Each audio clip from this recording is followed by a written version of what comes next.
रामकृष्ण हरी आपल्या या आजिवलीमधील गोकुळ कॉम्प्लेक्स मध्ये आपलं हे नंदनवन आहे आणि नंदनवनमध्ये पहिल्या माळ्यावर जो आपला फ्लॅट आहे 2 BHK 800चा एरिया पर आपलं छान त्या फ्लॅटमध्ये आमच्या गेंड महाराजांचं हार्दिक स्वागत आहे.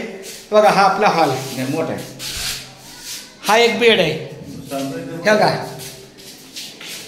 हा एक बेड आहे. हा नंतर हे आपलं देवघर आहे, ही देवघर आपलं इथं आपला देवाला लागणार बरोबर.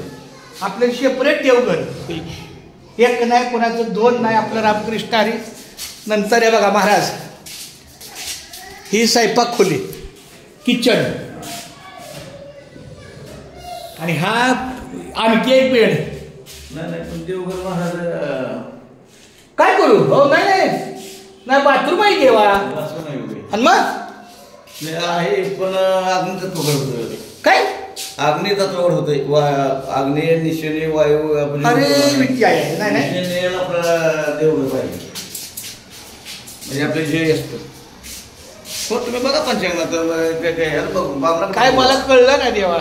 नाही ठीक आहे, अजून काय तर बसताना नाही केलं. नाही करूच नका तिथं.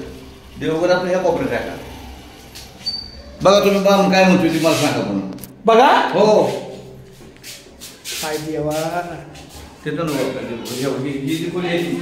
नाही ही बाथरूम आहे, नाही ही बाथरूम आहे देवा, ही बाथरूम मध्ये संडास म्हणजे ते खुली बांधायची आपली काम होती बरं.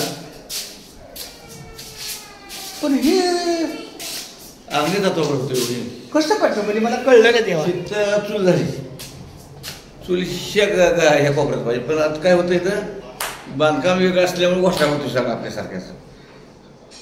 पण मग ह्याच्याऐवजी हिथं करूया मग हे करा, इथं लागणे हे करा स्वयंपाक नाही. पण नाही देवारा या बाजूला का या बाजूला त्या कोपऱ्यात घेतलं ते बाहेरचं हे का नाही आपलं. पण तिथंच देवारा घेऊ. हो इथं घ्या, इथं खोली बांधतो, इथं इकडे बांधकाम करायचे. लय भारी. मग मग एक काम करतो बाबा, इथं पितळ घालतो आणि एवढं देवारा. बघा तुम्ही काय तुम्ही वास्तुशास्त्र का नाही. वास्तुशास्त्र तुम्ही असणार त्याच्याबद्दल काहीच नाही. पण कसं होतंय की देवाला नेहमी दिशेने बाहेर